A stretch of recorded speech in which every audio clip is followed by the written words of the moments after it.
Now I would like to call our speaker Ajmal Khan Sahab to come on stage and enlighten us about more tax laws. Thank you.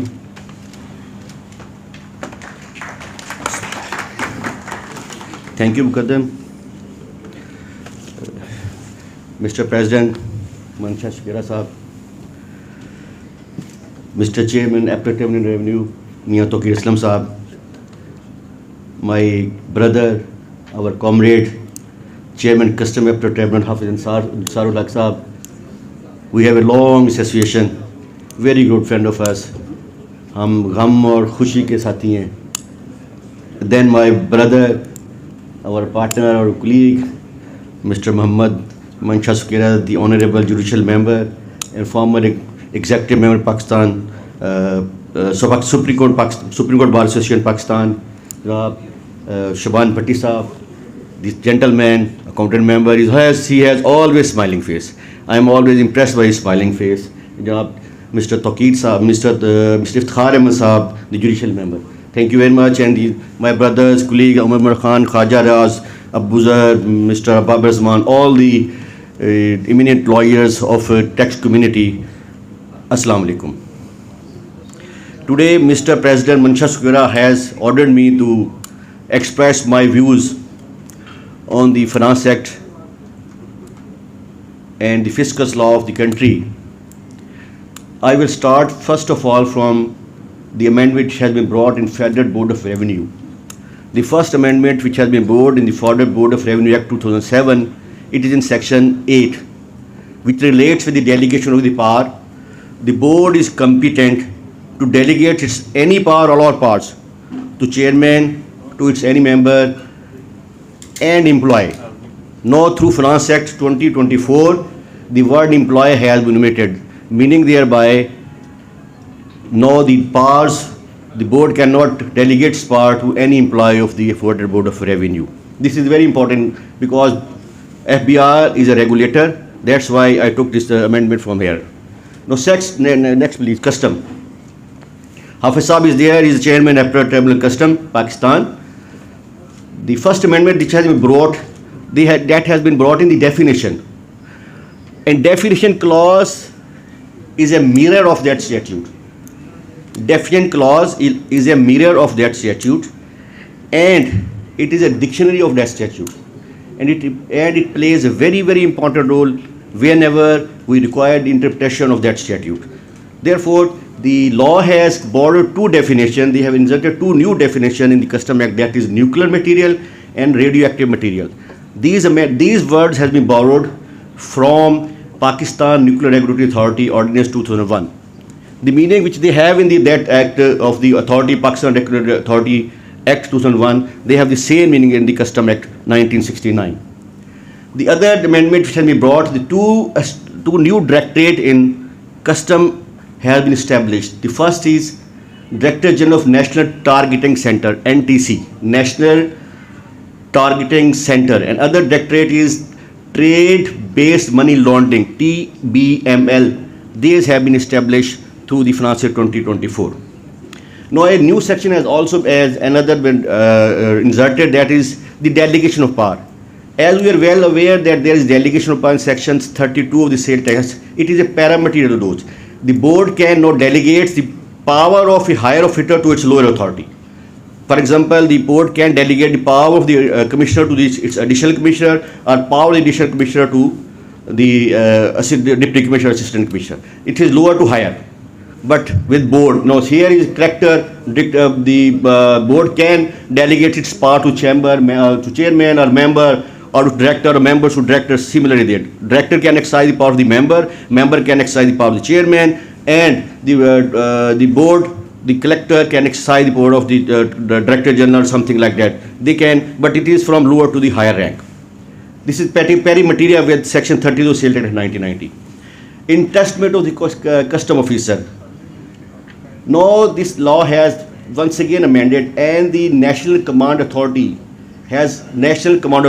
and Pakistan Nuclear Regulatory Authority has been also entrusted the powers of the custom officer.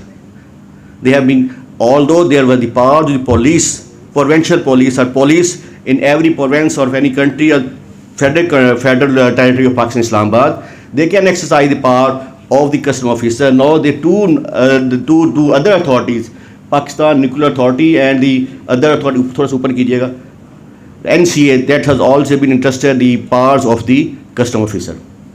Assistant to the custom officer, the IBA Intelligence Bureau has been authorized, and they have been directed that they will assist the custom officers in the exercise of the power under the Act.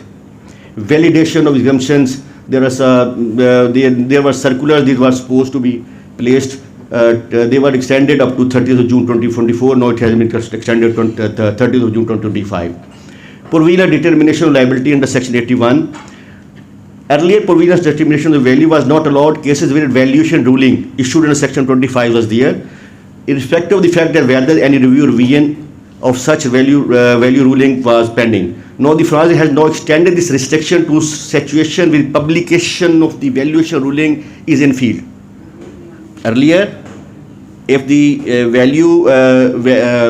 value ruling is there, you cannot have the right to get the provisional assessment. Now, this restriction has been extended. If the valuation ruling, its publication is in the field, even then you cannot now get the provisional assessment. Next, punishments. समग्र nuclear material है, इसमें उन्होंने काफ़ी सारी इसकी आगे चले 150 इसमें पनिशमेंट काफ़ी रखी है, हैवी पनिशमेंट डाली है इसमें। न्यूक्लियर के जो हमारे मटीरियल्स हैं, रेडियो हैं, उसको अगर किया जाएगा और उसका फिर उन्होंने इसकी जो बेस की है, that is base the quality quantity, उस पर करके उन्होंने उसकी पनिशमेंट्स को उसके मुताबिक बनाया है। ऑब्स्ट्रक्शन और करें तो उसके भी उन्होंने उसकी काफ़ी ज़्यादा फाइन्स वगैरह लगाए हैं। ऑब्स्ट्रक्शन एक्साइज पावर किसी भी ऑफिसर की आप करेंगे तो उस पर काफ़ी सारी उन्होंने फाइन पेनल्टी लगाई हैं। अच्छा, अगर आप उसकी इलीगल चीज़ें को रिमूव करेंगे उसके लिए भी पेनल्टीज़ के सेक्शन है। ये जितना भी हमारा बजट इस दफ़ा आया है, दिस इज़ प्रो रेवेन्यू, इसमें तमाम जो सेक्शंस हैं उसको उन्होंने एक्स्ट्रा ऑर्डनरी बर्डन किया टैक्स पेयर को, रेट्स बढ़ाए हैं, ड्यूटीज़ बढ़ाई हैं, इवन अब तो प्रोसिक्यूशन भी हर कानून में उन्होंने बहुत ज़्यादा सख्त कर दी है। अच्छा, अपील्स को रेवेन्यू अपील्स एंड रिवीजन जो अमेंडमेंट मंशा साहब पहले डिस्कस कर रहे थे, इसमें जो 194C है, चैलेंज भी हुआ था। अब उन्होंने पहले था कि the prime minister has the power to appoint any person as the member of the tribunals. अब उसकी जगह उन्होंने, क्योंकि मुस्तफा इम्पैक्ट की जजमेंट है, उसके बाद उन्होंने उसको फेडरल गवर्नमेंट कर दिया और फेडरल गवर्नमेंट करके उसको उन्होंने कहा कि वो अब अपॉइंट करेंगे, उसके रूल्स जो है वो भी प्रिस्क्राइब होंगे। रूल्स आ गए हैं, उस criteria judicial member for the custom है, आगे चलिएगा, उसमें 15 ईयर्स हाई कोर्ट है और at least 50 custom case at various units उसने की। He is an advocate, he can eligible for the become a member of the custom. और एनी ऑफिसर्स है सर्विंग इन ग्रेड 21 और अबव और 20 ग्रेड में having 3 year experience और मोर। अब जो चेयरमैन है वो भी अपॉइंट करना है with the approval of the chief justice और पाकिस्तान। वो चेयरमैन जो है वो भी उसने जुडिशल मेंबर नहीं होना, दूसरे को नहीं होना। अपील टाइम वही है जो पहले उसमें फ़ीस बढ़ा दी है, पीरियड बढ़ाया है, पीरियड कम कर दिया, रिस्ट्रिक्ट कर दिया है, अमाउंट्स ऑफ फीस बहुत बढ़ा दी है। ये राइट अब किस केस में बार बार शायद करीम साहब कह रहे हैं कि इसको चैलेंज करें। उन्होंने सम केसेस में उन्होंने जो अपील फीस उसको वेव भी किया है। ये सारे उसमें डेज जो है वो कम किए हैं, स्टे का कम किया है, लेकिन जजमेंट इन देयर है कि जब तक अपील पेंडिंग है the authority the tribunals they can grant the stay of the recovery to the appellants। आगे चलते जाएं, जिसमें कोई इतना इम्पोर्टेंट नहीं है। डिस्प्यूट रेजोल्यूशन है, उसको इनकरेज किया गया है, उसमें उसको इनकरेज करके उसकी एक उन्होंने कहा है कि आपने आगे करें इसको कि आपने उसका पहले एक फॉर्मेट देना है, प्रपोजल सबमिट करनी है, वो 30 डेज़ में अपॉइंट करनी थी, 15 डेज़ कर दिया है, अपीलें फाइल करनी थी। एक और इसमें बड़ी इंपॉर्टेंट जो जजमेंट जो है इसमें जो इन्होंने अमेंडमेंट किया वो है कि earlier there was no ADCR in FIR cases. अब उसको उन्होंने इसको कंडीशनल ये कर दिया है कि if FIR is there but the trial has not been commenced even then you can go in the ADCR। और उसके बाद वो 40 डेज़ को रिड्यूस उन्होंने टाइम लाइन को स्ट्रीम लाइन किया ताकि जितना कम टाइम कम हो उतनी जल्दी फैसले स्पीडी ट्रायल के लिए आर्टिकल 37D को मद्देनजर रखते हुए। रेफरेंस है, रेफरेंस में भी टाइम 90 डेज़ था, उसको 30 डेज़ कर दिया है। अब क्वेश्चन पहले सिर्फ क्वेश्चन ऑफ लॉ था, अब we can go with mix question of law fact. पहले भी हम वैसे करते थे कि anything which is mix question of law with facts even that can be agitated before the high courts in reference application. अब उन्होंने उसको इनबिल्ट कर दिया है, कानून में कह दिया कि अगर मिक्स क्वेश्चन ऑफ होगा लॉ और कोई इफेक्ट हो वो भी इसको भी किया जा सकता है। उसके बाद आगे चलें जी, फर्स्ट शेड्यूल में ये सारा देखिए इसमें इन्होंने ड्यूटीज़ रेशनलाइज की हैं। आगे चलते जाएँ, ड्यूटीज़ बढ़ाई हैं इन्होंने। ADCR पता नहीं क्या क्या कर दिया है, हर जगह ड्यूटीज़ बढ़ाते गए हैं। अब वो एक और अमेंडमेंट बहुत ज़रूरी आई है, ये अमेंडमेंट गिफ्ट्स के बारे में है। गिफ्ट्स जो हमारे जो आजकल वो हमारे चल रहा है कि साइफ़र वाला केस आपके सामने, साइफ़र वाला दूसरा वो तोशा खाना वाला केस। अब उन्होंने कहा कि गिफ्ट्स जो हमारे डेलीगेट्स को मिलते हैं, प्राइम मिनिस्टर वगैरह के अलावा जो हमारे डेलीगेट्स ग्रुप उनको भी गिफ्ट्स मिलते हैं, तो उन्होंने कहा कि वो उस वक्त होंगे जब रिस्पेक्टेड कलेक्टर की उसकी अप्रूवल दे देगा, और पावर कलेक्टर को बहुत ज़्यादा दे दी है, फिर उसको एग्जम्पशन मिलेगी, अदरवाइज गिफ्ट की एग्जम्पशन नहीं होगी। नेक्स्ट चलें, ये कंसेशन दिए इन्होंने कुछ एक्सपोर्ट पे, नॉमिनल सी हैं, इस पर ज़्यादा कोई नहीं। आगे चलते हैं बेटा, ये इस पर उन्होंने विड्रॉ किए हैं। रेगुलेटरी ड्यूटी है, रेगुलेटरी ड्यूटी है ये SRO जो है, जिससे लेविड इनकी certain item following the following broader category इस पर बढ़ा दी उन्होंने। आगे चलते जाएँ,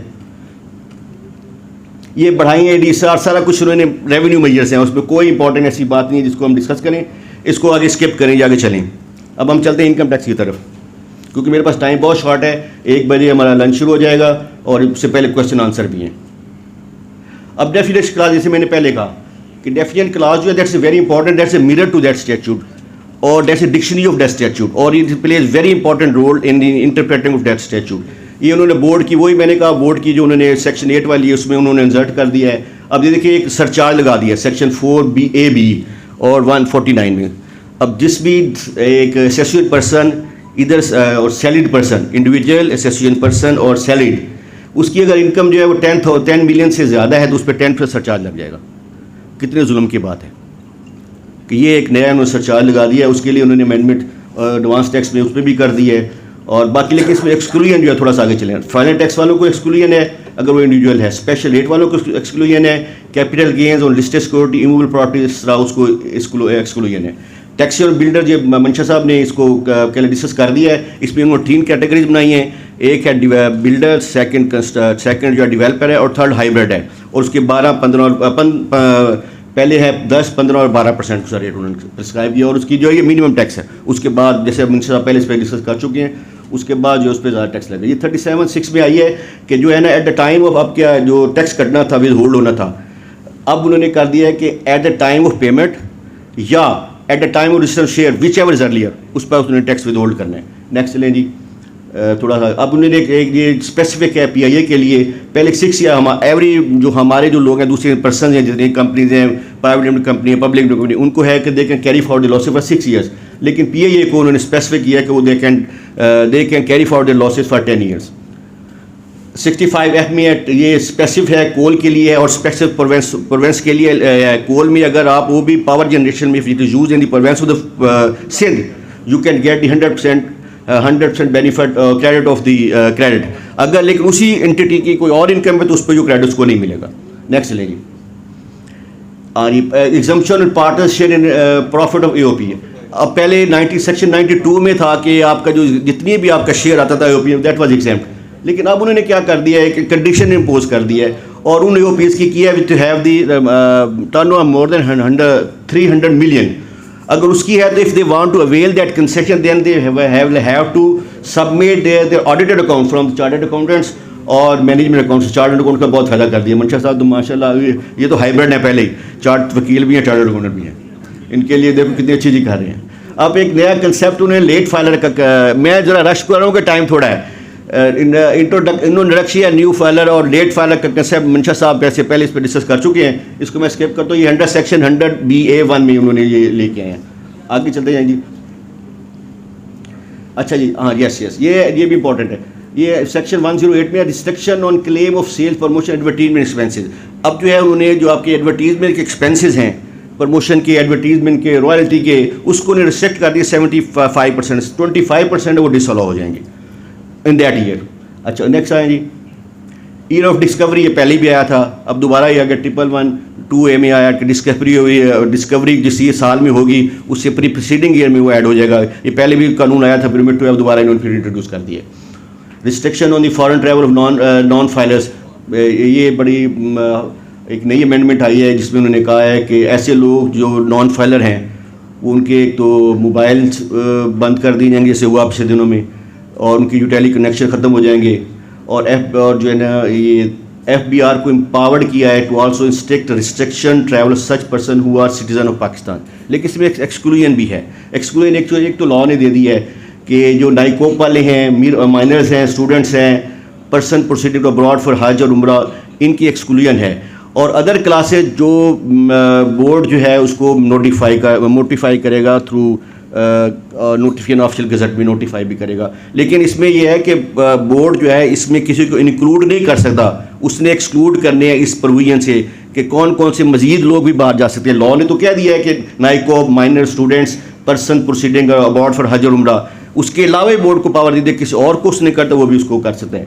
अच्छा स्पाउस के एसेट्स हैं, वेल स्टेटमेंट है, उसमें है कि अगर वो आते हैं तो फिर उसके तो डिपेंडेंट अगर है स्पाउस तो उसमें ऐड हो जाएगा। आजकल तो I don't think any spouse जो है वो बड़ा डिपेंडेंट है, सारी इंडिपेंडेंट है।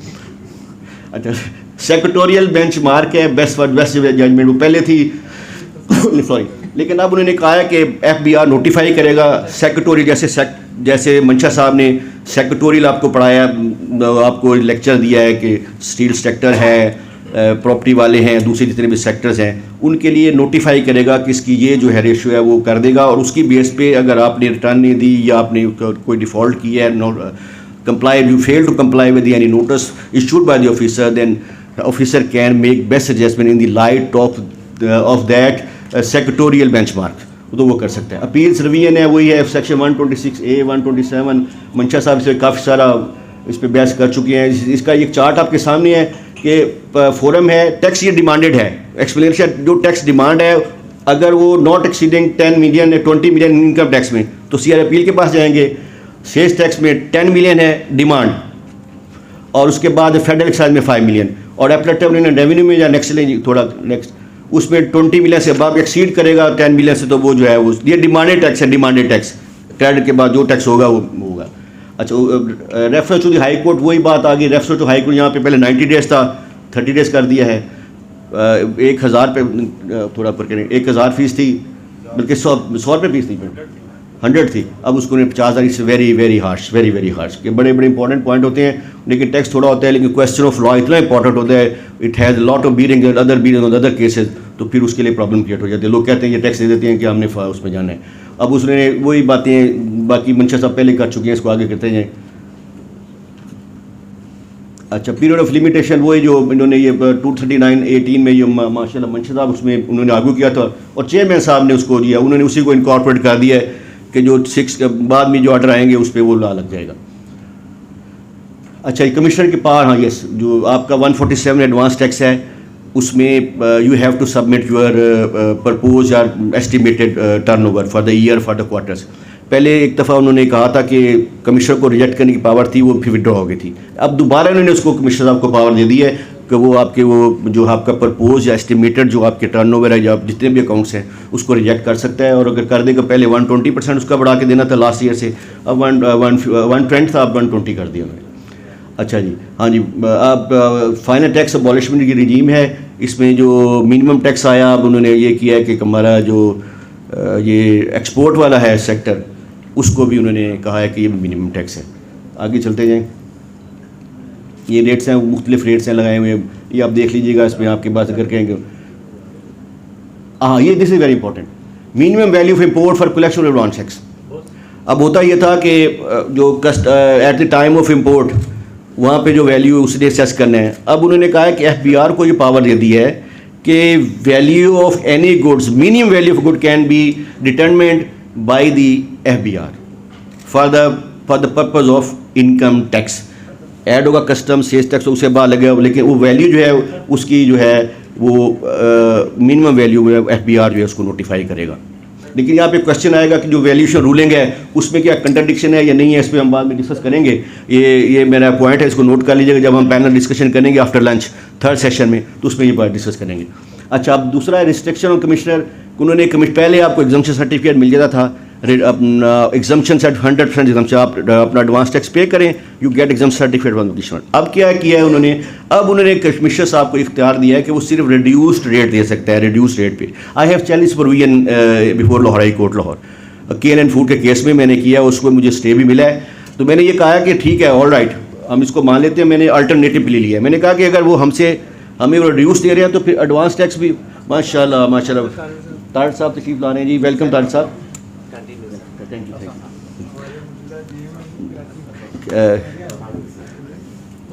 One of our other friends of ours, Tarik Saab is here. We welcome him from the core of our heart.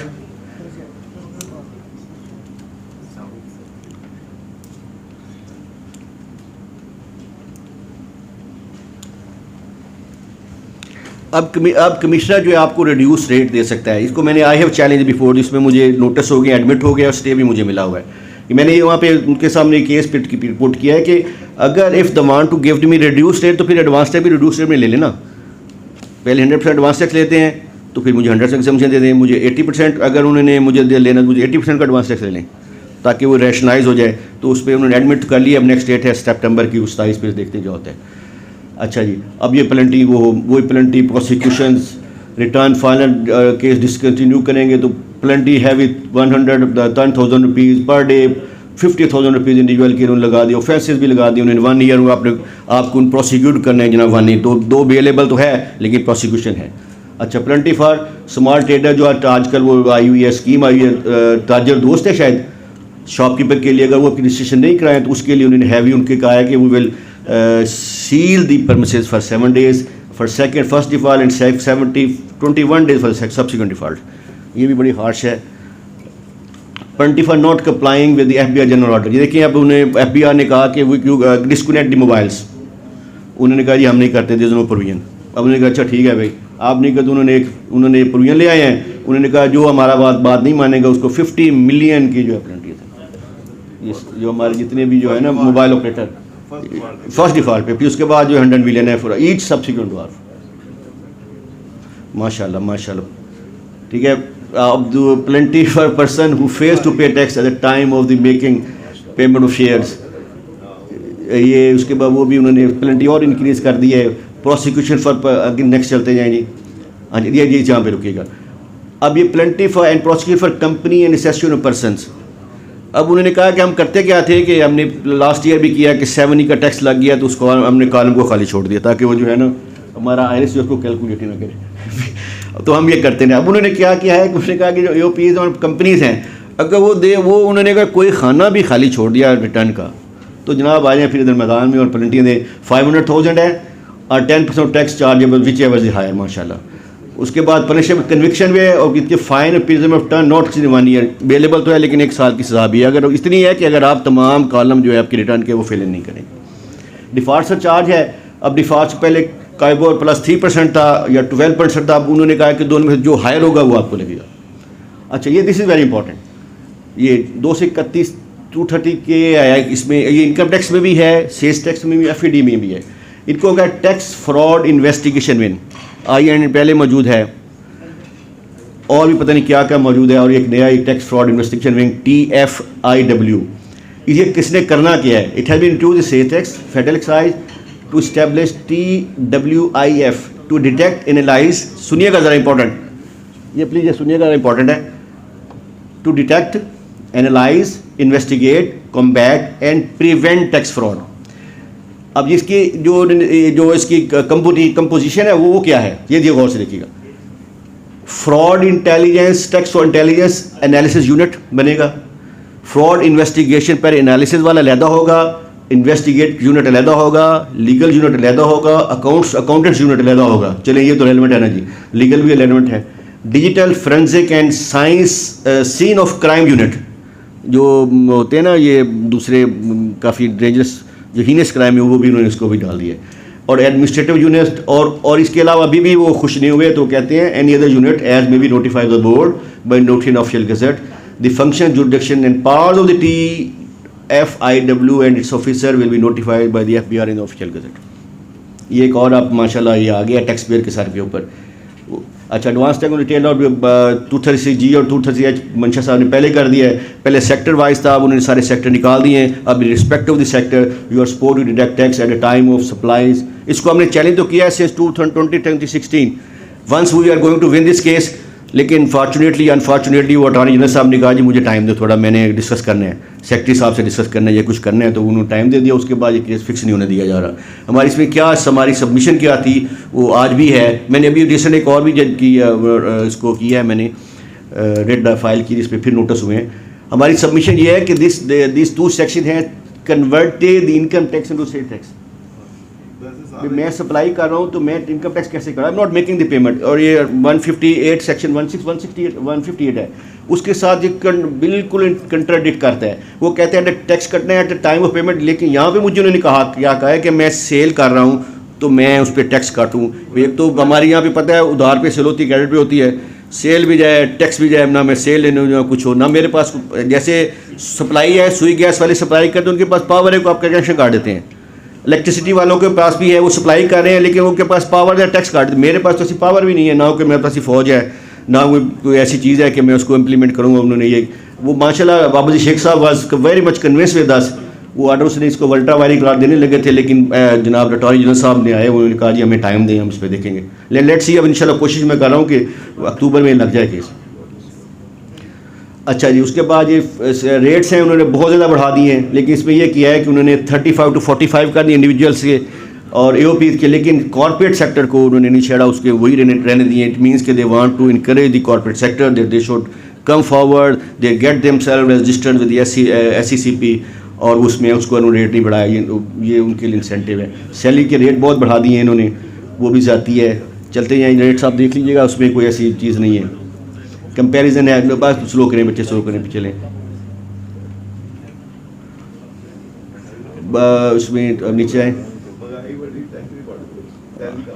Salary कम हो गई है, इन्फ्लेशन बढ़ गई है, और चलते हैं नीचे चले। बाकी वो होल्डिंग पीरियड है, उसका कंसेप्ट है, और कोई इंपॉर्टेंट आती है चीज़ तो ये सिक्योरिटीज़ गले, वो सारे कैपिटल गेन तो भी मंशा पहले कर चुके हैं 236 के और C, उसके साइड विद होल्डिंग टेलीफोन वाले हैं, उनके भी कर दिए उन्होंने 75% के करीब किया उन्होंने। तमाम चीज़ें जो हैं वो टैक्स कलेक्शन के लिए रेवेन्यू मेजर्स हैं, और कुछ भी नहीं। आगे चलते हैं, मंशा साहब पहले कर चुके हैं सारी चीज़ें, स्लो कीजिएगा ज़रा। और ट्राइबल एरिया की जो एक्सटेंट जो थी एग्जम्पशन ट्राइबल एरियाज़ को, एक मिनट रुकिएगा बेटा, वो जो पहले 30 जून 24 तक उसको एक्सटेंड कर दिया 1 साल के लिए मजीद उन्होंने, और वो 30 जून 2025 का लिए। इनकी रेट फॉर द डिस्ट्रीब्यूटर वही उन्होंने नॉन फाइलर का चक्कर दिया है। एग्जम्पशन स्पेशल, हाँ दिस इज़ वेरी इंपॉर्टेंट, ये बहुत चीज़, it's a good mayor. Exemption minimum tax on special zone entities, ऐसे सेक्टर, ऐसी इंडस्ट्री जो स्पेशल जोन में लगी हुई है, उसको टैक्स एग्जम्पशन तो दे रहे थे, लेकिन महकमे वाले माशाल्लाह हमारे भाई हैं, वो कहते हैं टैक्स की एग्जम्पशन है, लेकिन टर्नओवर की नहीं है भाई टर्नओवर तो टैक्स ही होता है। तो दैट इज़ इन लिटिगेशन, काफ़ी ज़्यादा लिटिगेशन पेंडिंग पे हाई कोर्ट में। अब उन्होंने ये कह दिया है कि अब उस पर जो 113 पे है, उस पर भी वो जो है वो मिनिमम टैक्स भी अब उसको एग्जम्पशन होगी। ये इट्स अ गुड, ये इसको हमें अप्रिशिएट करना चाहिए। ये बैंकिंग के रेफरेंस है, नॉन परफॉर्मिंग लोगों की उनको मिलना है क्रेडिट वगैरह। उसके बाद अदर अमेंडमेंट्स है, सुपर टैक्स है वो चल रहा है आपके सामने, इन्होंने डिस्कस किया है। इन्हेंसमेंट स्कोप ऑफ, इसमें भी वो ब्रॉडनिंग की है इन्होंने, कुछ इंक्रीज फाइलर नॉन फाइलर का कंसेप्ट है जो मैं पहले कह चुका हूँ, मियाँ अपना मंशा साहब ने पहले डिस्कस किया है। हाँ जी, अब हम आते हैं सी टैक्स की तरफ। फिर वो एसोसिएटेड क्लास पर्सन की उन्होंने डेफिनेशन बना दी है, वो उसको इन लाइन विद कर दी, इनकम टैक्स की कर दिया। फिर बोर्ड की डेफिनेशन वही, आगे चलते जाएँ, बोर्ड की डेफिनेशन वही है जो सेक्शन 28 में जो हमने उधर इनकम टैक्स वाली इंसर्ट कर दी, उन्होंने बोरो की है। This is important. अब वो उन्होंने इनपुट टैक्स है वो आपको डिसलोन है, board to exclude certain services subject to provincial state tax from the ambit of admissibility of input tax through insurance of notification subject to condition restriction limitation as per may be specified. वो आपको जो input है ना provincial taxes का जो आप पे करते हैं, उसको FBR जो नोटिफाई करके उसको डिसलो कर सकते हैं। अच्छा, अब ये दिस इज इंपॉर्टेंट, ये लिस्टेड इंटीग्रेटर्स, ये उन्होंने पहले तो कहते थे हमसे लेन, पता नहीं कहाँ से लोग लेते रहे हैं, वो मशीन से POS जो लगाते रहे हैं। अब उन्होंने कहा कि नहीं, FBR will issue licence to those person from you can get the machine and then install at their premises. अब उनको लाइसेंस दिया जाएगा। तो वो ये हमने पहले बात भी की थी, मंशा साहब और मैंने, शायद जमील खान साहब थे, वो हमसे नाराज़ हो गए थे। फिर उन्होंने फिर हमें बड़ा काफ़ी सारा अदालत में हमें खुतबा दिया था, सरमन दिया था। अच्छा, टैक्स फ्रॉड को बहुत ज़्यादा उन्होंने वास्ट कर दिया, उसको इनलार्ज किया है, लेकिन ये उसकी कंडीशंस उन्होंने उसके पैरामीटर्स भी दे दिए हैं। जो सप्रेशन ऑफ सेल्स है, chargeable tax under this act है, false claim of input tax credit है, making tax of supply of goods without using any tax invoice in violation of provision of this act, issues of invoice without supply of goods, अच्छा, evasion of tax by availing undue input tax credit obtaining invisible, ये सारे उन्होंने 10, 11, 12 उनके parameters बना दी, qualify करी है। लेकिन इसके जो बेसिक जो प्रिंसिपल है tax fraud because it a fraud is a criminal act. The criminal act is always based on your malafide, your criminal intent, mens rea जिसे हम कहते हैं। Until unless there is a mens rea, you cannot indulge in tax fraud. Mains रिया साबित करना ये फिर shoulder वो उसी पे होता है, प्रोसिक्यूटर ही आप पे, प्रोसिक्यूटर ने जो है ना इसको इस्टेब्लिश करना होता है।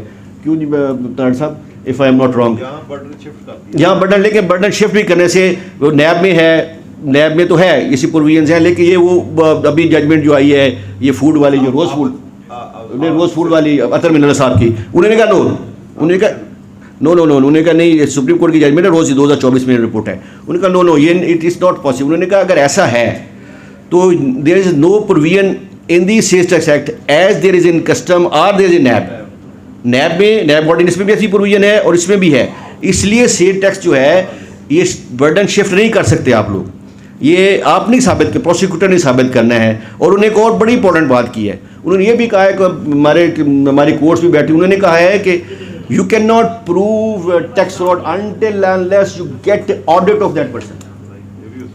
25 का जब तक या 38 का ऑडिट जब तक आप नहीं करेंगे उस वक्त तक tax fraud can not be established. ये आबिद सिल्क में उन्होंने ये भी अतर मिलाना साहब ने किया, उसके साथ थे बंदियाल साहब थे और एक और हैं। तो ये these are very very important factor जिसको आपने जब आपने आर्गू करने केस कोर्ट के सामने बैठे हमारे मेंबर कि आप जब तक ये चीज़ें नहीं होंगी, पहला है कि mens rea number 1, mens rea can not be established until unless there is audit in terms section 25 और 38 जो भी है, ठीक है। और शोल्डर जो है किसके ऊपर है, डिपार्टमेंट के प्रोसिक्यूटर पे है। ये सारी चीज़ें आई हैं, इसको देख लीजिएगा। अच्छा, सप्लाई, ये time of supply, this is very important. ये पहले भी ये था कि सप्लाई ऑफ गुड्स या पेमेंट्स जो चीज़ पहले मिल जाती थी उस पर वो सेल टैक्स हो जाता। फिर इसको उन्होंने इसको अबेंडन कर दिया 2007 से 13 तक ये रहा, फिर इसको अबेंडन किया, फिर उन्होंने दोबारा जो है 21 में इसको जो है ना इसको इंसर्ट किया, फिर इसको अबेंडन किया 22 में आके, अब दोबारा कर दिया कि at a time of supply, अपने टैक्स नहीं, at a time of supply और payment, receipt of payment, advance ले लेते हैं, आपने सेल टैक्स देना है। विच एवर अर्लियर आपने पेमेंट नहीं दी, पेमेंट ले लिया, माल नहीं दिया तो टैक्स आपने देना है, माल दे दिया पेमेंट नहीं फिर भी आपने टैक्स देना है, जिसमें जो भी अर्ली होगा। वैल्यू ऑफ सप्लाई है नेक्स्ट लें, ये 246 है, जिसमें बोर्ड को उन्होंने एम्पावर कर दी। पहले तो कमेटी थी, अब उन्होंने ये कहा है कि इसमें बोर्ड भी जो है वो उसकी सप्लाई की वैल्यू डिटरमिन कर सकता है। Limitation of good in certain cases है, हाँ yes, this is very important. 11A, अब उन्होंने क्या, सेक्शन 11, ये एक प्रोविजन मौजूद नहीं, एक 124 इनकम टैक्स में तो है कि अपील इफेक्ट का जो सेक्शन है वो सेल टैक्स में मौजूद नहीं था।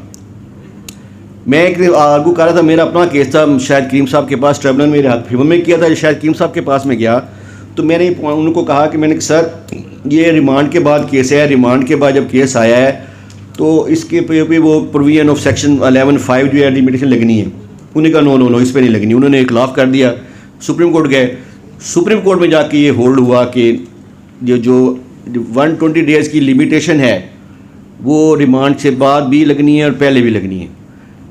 ये जिस दिन नोटिस आपको रिमांड का इशू हो जाएगा, इसमें भी वो इशू है, इसमें भी वही है। अगर आपको ये 114 जो हमारे इनकम टैक्स का है फाइनेंशियल ईयर 2 साल जो मुख्तलिफ कैटेगरीज बनाई हुई हैं, तो लेकिन if the notice has been issued in terms of section 11, अब उसकी वो मैं बाद में बताऊंगा, डी है, सी है सारे, तो फिर उसकी लिमिटेड 120 डेज़ रह जाएगी इरिस्पेक्ट ऑफ द फैक्ट कि उसमें ज़्यादा टाइम भी पड़ा हो।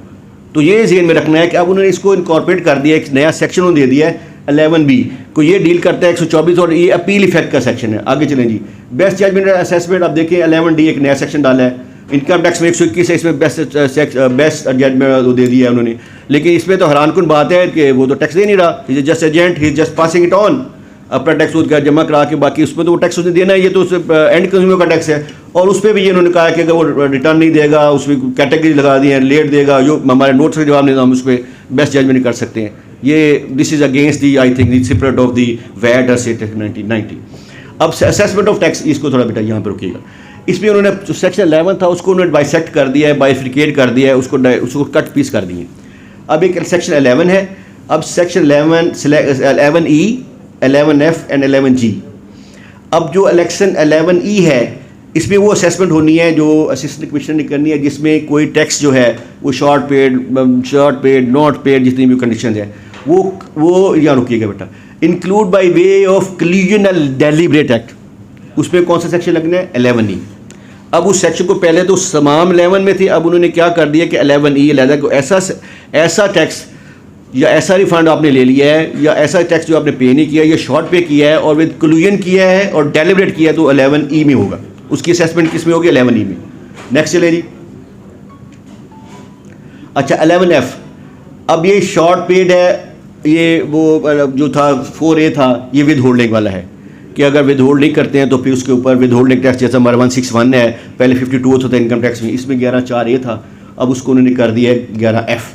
अच्छा अब उसके बाद नेक्स्ट आए जी सेक्शन है जी जो है ये वो लिमिटेशन पीरियड जो सेक्शन 5 था वो लिमिटेशन जो है इसमें डाल दी है। अब ये ऑफिसर के भी होगा कि वो he has to look into the case, he has to apply his mind कि in which section he is going to make the assessment.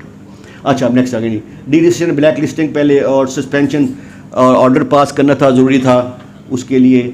अब उन्होंने ये किया कि ऑर्डर पास करना है और उसकी जो पहले हम अपील करते थे 46 में ट्रिब्यूनल के पास करते जो कमिश्नर हमारा ऑर्डर पास करता था। अब ये हुआ है कि उन्होंने कहा नो, उन्होंने वहाँ से वो प्रोविजन ओमिट करके उन्होंने कैटेगरी को एक्सक्लूड कर दिया कि ट्रिब्यूनल के पास ये पावर नहीं है कि वो किसी ब्लैक लिस्टिंग, डी रजिस्ट्रेशन या ब्लैक सस्पेंशन ऑर्डर के खिलाफ अपील नहीं हो सकता, बल्कि क्या है कि चीफ कमिश्नर के पास जाएगी, वो सो मोटो भी कर सकता है या आप उसको अप्रोच कर सकते हैं एप्लीकेशन के थ्रू, तो वो पहले फैसला करेगा, उसके बाद शायद वो में हम हाई कोर्ट में जाएंगे जुरिडिक्शन,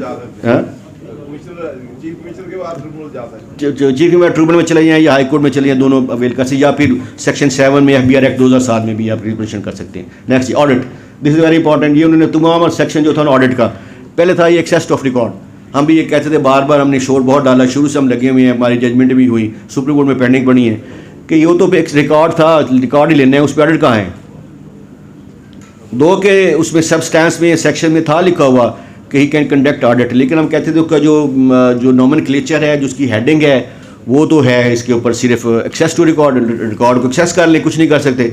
अब उन्होंने उसका नाम ही ऑडिट रख दिया, 25 में ऑर्डर रख दिया है, और जितनी भी जजमेंटें थी, कराची की सिंध हाई कोर्ट की थी, लाहौर में शमस मिर्ज़ा साहब की थी, उन्होंने कहा कि पहले ही क्या कर, पहले ऑफिस से जो कमिश्नर है वो पहले क्या करेगा, वो रीज़न देगा। अब रीज़न ये नहीं कि हमारे रिकॉर्ड से जैसे उठाता जी आपने जी इतने पैसे आपकी सेलें हैं, इतनी आपकी परचेजेज हैं, इतना आपका इनपुट है, इनका आपका आउटपुट है, तो ये कम हो गया या ज़्यादा हो गया तो आएँ ऑडिट करें।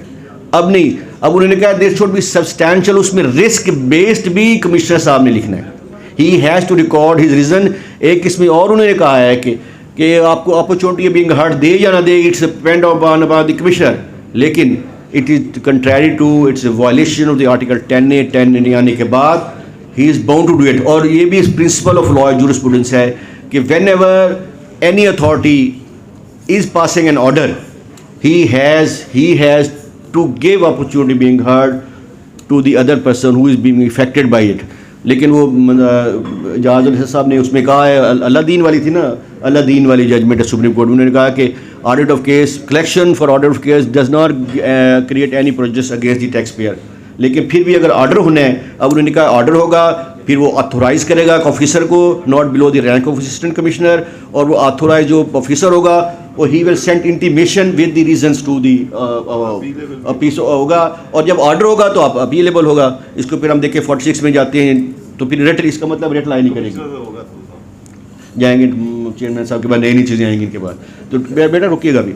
उसके बाद उन्होंने एक और काम जो इसमें किया है कि वो आपको वो जो ग्रेस है कि अगर ड्यूरिंग ऑडिट आप देखते हैं तो आप टैक्स जमा कराते हो तो पेनल्टी का वेवर आपको मिला है 25%, 50% जो भी है वो भी इसमें मौजूद है। लेकिन एक चीज़ जो है कि हमारा ये थी प्ली जो उसमें चैनवन के केस में भी या डिवीजन बेंच में उन्होंने कहा है कि एक आदमी को 1 साल में कर लो, लेकिन 3, 4, 5 साल उसको फिर रेस्पाइट दो, ताकि वो 5 साल में उसको रिस्पाइट दो, क्योंकि जब आप ऑडिट करते हैं तो फिर जिसका एक दफ़ा ऑडिट हो जाए वो बेचारा बिजनेस दे गया, वो तो जो आप सारा कुछ उसमें डाल देते हैं जी, आपकी परचेजेज भी गलत हैं, सब कुछ गलत है। तो उसमें कहा था, उस जजमेंट में उन्होंने कहा था कि अगर 1-2 दफ़ा इसमें, बल्कि नेस्ले में भी यही कहा है शाह जमील खान साहब ने, 1 साल में करने तो फिर 2, 3 साल, 5 साल उसको रिस्पाइट दें। लेकिन ये उन्होंने इसको इस दफ़ा उन्होंने उसको विड्रॉ किया, उन्होंने वेव किया कि 1 साल हो जाए तो ये नहीं कि दोबारा नहीं हो सकता, तो उन्होंने कहा ये भी हो सकता है। ठीक हो गया, नेक्स्ट चलें जी। ये अब it will become difficult for the department. Return में है, रिटर्न में वो क्योंकि वो आगे अब क्या इसमें नोट पहले सेल टैक्स इनकम टैक्स में 114 का नोटिस जाते हैं, इसमें भी उन्होंने कर दिया है। और इसी प्रोविजन मौजूद नहीं थी 26 में पहले कि इनका सेल टैक्स में कि किसी से अगर आपने रिटर्न लेनी हो तो क्या what is the mode. There was no provision empowering the officers inland officers to issue notice for calling for the return. वो कोई ना, अब उन्होंने इसमें डाल दिया है। और उसने इसमें लिमिटेशन थोड़ा ऊपर कीजिएगा, ऊपर देखिएगा। इसमें उन्होंने कहा कि जो टैक्स फ्रॉड के केसेस हैं उसमें उन्होंने कहा है कि 15 ईयर्स का उन्होंने उसका पीरियड देखो, 15 ईयर की आपसे रिटर्न वो मांग सकता है। वेज if there is tax fraud, फिर टैक्स फ्रॉड आएगा 237 में जाएंगे और उसने इस्टेब्लिश करना है, वो सारी चीज़ें आएगी। लेकिन जो आम केसेस हैं उसमें क्या है, उन्होंने 5 ईयर या 6 ईयर जो हमारा पीरियड है उसमें 24 सेक्शन में लिखा हो उसके तहत जाएंगे। नहीं, अब होगा ना जी। रिट्रोस्पेक्टिव लॉ होता ही नहीं, आप tax laws are not retrospective until unless it is specified in the act.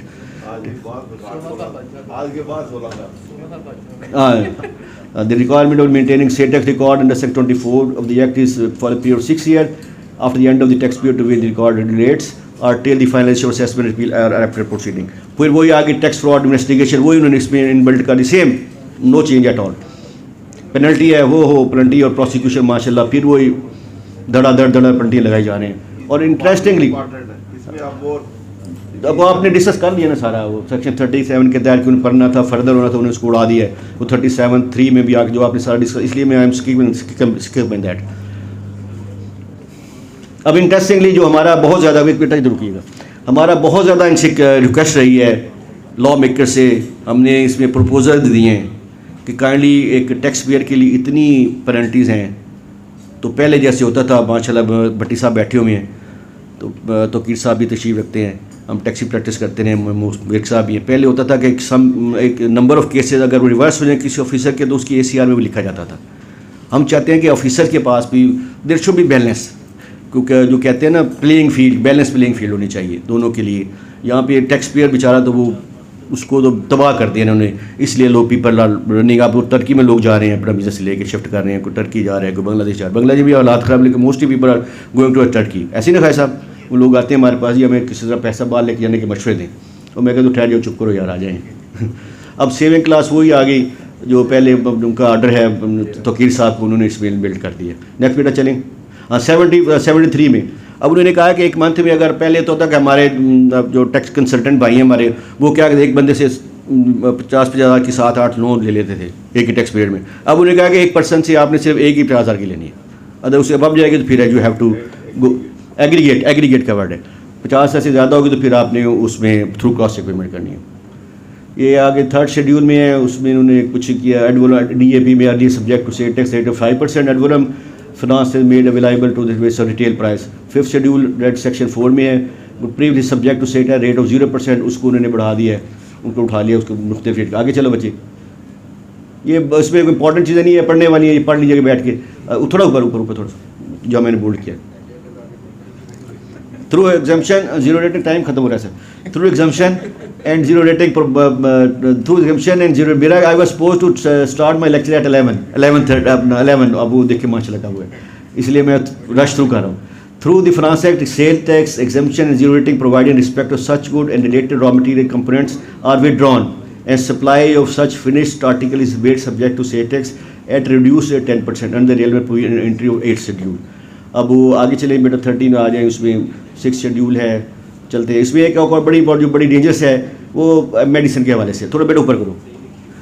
Class 81 जिसे मंशा साहब ने पहले 81 क्लास है, टेबल 1 है 8th शेड्यूल की, उसमें उन्होंने कहा था कि वन टाइम लेवी थी 1% की, लेकिन हमारे जो FBR है उसने क्लैरिफिकेशन दे दी कि उस पर फर्दर टैक्स ज़रूर लगना है, और हमारे ऑफिसर्स दौरान उसी को फॉलो करते, उस क्लैरिफिकेशन को फॉलो करते हुए उस पर काफ़ी सारा उन्होंने फिर एक्चुअल टैक्स है, वो क्या कहते हैं एक्चुअल टैक्स है सर 1%, फाइनल डिस्चार्ज है through out in all the chain sir, तमाम चेन में वो 1% है। लेकिन हमारे ऑफिसर भाइयों ने क्या किया, उन्होंने कहा नहीं, बल्कि FBR ने बड़ी माशाल्लाह कमाल किया, उन्होंने कहा है कि जनाब इसने इस 4% जो है ना आपने उस पर वो भी देना है, क्या कहते हैं फर्दर टैक्स। सप्लाई चेन में एक है 1% है, फाइनल डिस्चार्ज है, सप्लाई एक वन टाइम लेवी है, जिस इंपोर्टर से ले लें या मैन्युफैक्चरर से ले लें।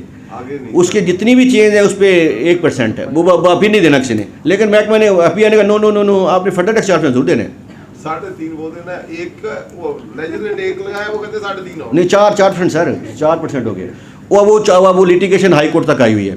अब वो मैंने वो आर्गू किया केस पल्स फार्मा का, तो अब्बास शेख साहब के पास और नवाब साहब के पास लगा। मुझे कहते हैं खान साहब ये फर्दर टैक्स होता है। मैंने कहा सर फर्दर टैक्स तो होता है, ये फर्दर टैक्स है, वो उस टैक्स से अपने मैंने कहा सर उसकी लैंग्वेज पढ़ते हैं हम। लैंग्वेज क्या थी, वन टाइम लेवी और फाइनल टैक्स इन ऑल जो है वो टैक्स रजीम में है, ऑल चेन में जहाँ तक भी जाएगा उस पर किसी और ने टैक्स नहीं, और इनपुट भी नहीं है। तो फिर उन्होंने उसको एडमिट किया और मुझे स्टे भी दिया है। ये अभी छुट्टियों में हुआ है चंद दिन पहले। लेकिन ये माशाल्लाह ऐसे, और ये मेडिसन जो आपकी हेल्थ रिलेटेड चीज़ें हैं, अब वैसे इतनी महंगाई है, लोग दवाई लेते फौत हो जाते हैं कि वो खाना खाएं या दवाई लें, और उसके साथ इन्होंने ये जुल्म कर दिया, उसको विड्रॉ करके 18% पे ले गए। ये एग्जम्पशन विड्रॉ किए इन्होंने, उसके बाद ये रिड्यूस रेट है इसको बढ़ा दिया। ये सारी है ट्रैक्टर वगैरह भी पहले वो करके उसको किया हुआ है। ये बेटर चलते जाओ आगे। ये फालम वही मैंने, अब आगे चलो इसमें।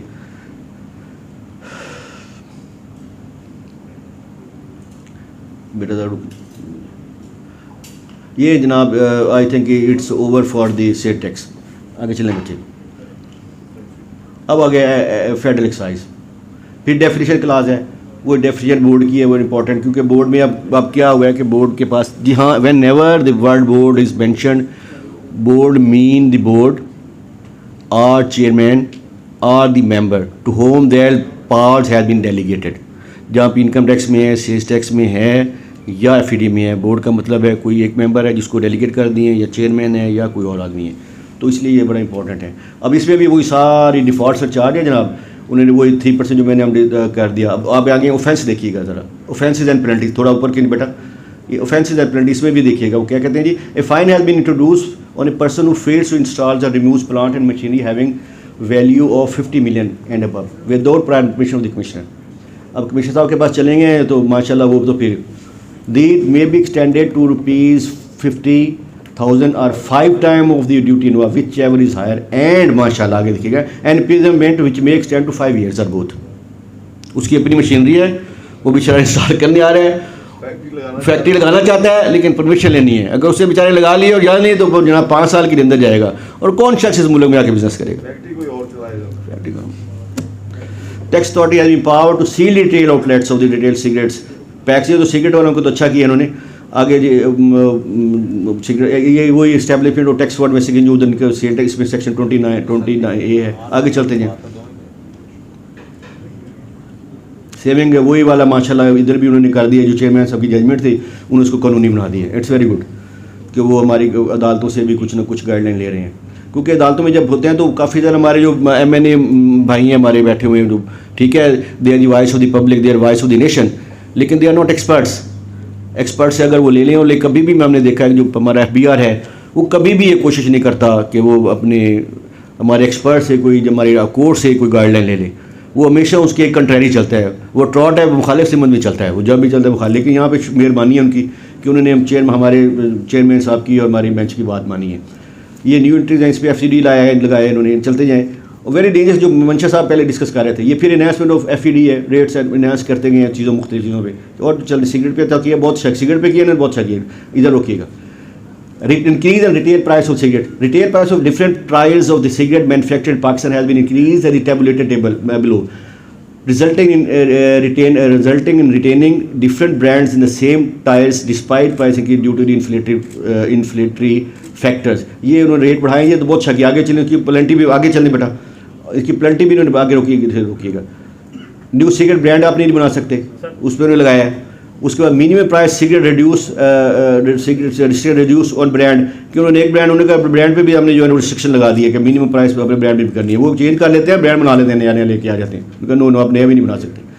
अच्छा, इनके उन्होंने इंटरनेशनल ट्रैवल पे उन्होंने वो जो आपको पता है सारे वो इंटरनेशनल एयरलाइन पे ट्रैवल पे इंक्रीज़ किया FD। आगे चलो।